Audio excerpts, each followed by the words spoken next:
Hello and welcome ulit sa Ask Doc Next. Dito po sabigan natin, sasagutin natin ang mga tanong ninyo.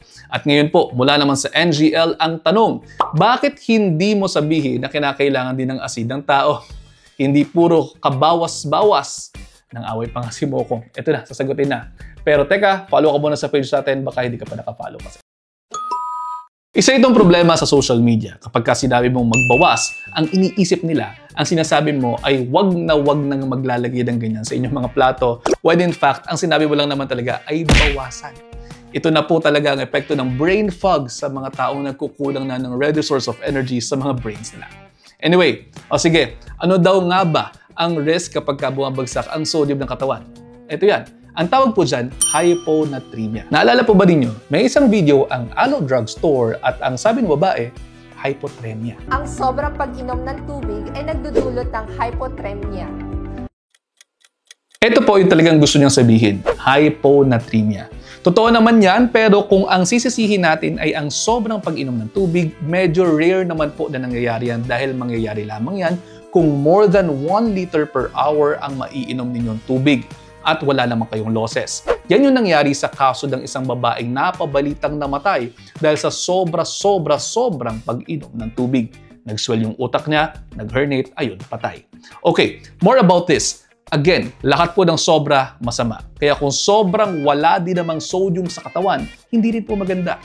Hyponatremia po, matatawag yan kapag ka ang serum sodium concentration ninyo ay mababa sa 135 milliequivalents per liter. Pero more than the value, sa tingin ko po ang mas dapat ninyong malaman ay kung ano nga ba ang nararamdaman ng isang taong mayroong hyponatremia. Isa pong klase ng electrolyte imbalance ito, kaya po pwedeng ang isang pasyente ay makaranas ng pagduduwal, pananakit ng ulo, confusion, pagkawala ng enerhiya, restlessness, pagiging irritable, muscle weakness, at kung bagsak na bagsak talagang sodium sa katawan, pwede po ito magdulot ng seizures at pagiging comatose. Sabi nga po natin, dapat level lamang ang mga bagay-bagay. Hindi yung bagsak na bagsak, hindi yung sobra-sobra, kaya hindi rin maganda kung sobrang bawas ninyo na wala na talagang lasa ang kinakain at hindi rin naman po maganda na puro electrolytes na lamang po ang kinakain ninyo o ang mga iniinom ninyo. Marami din po mga dahilan kung bakit bumababa ang sodium sa katawan ng tao bukod sa kakulangan ng intake.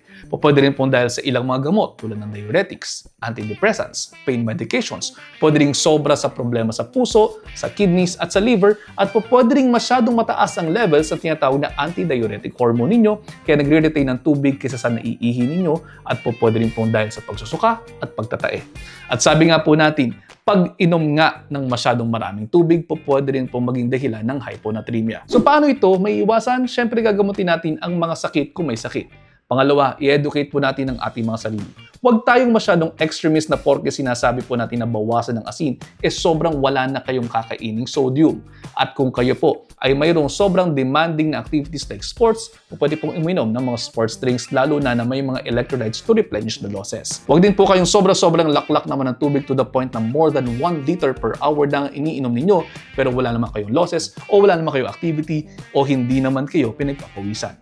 At yun, sana po malinaw na ang gusto ko lamang naman talaga sabihin ay moderation, variety, and balance in life. Huwag masyadong maging extremist at dapat chill lamang tayo sa buhay.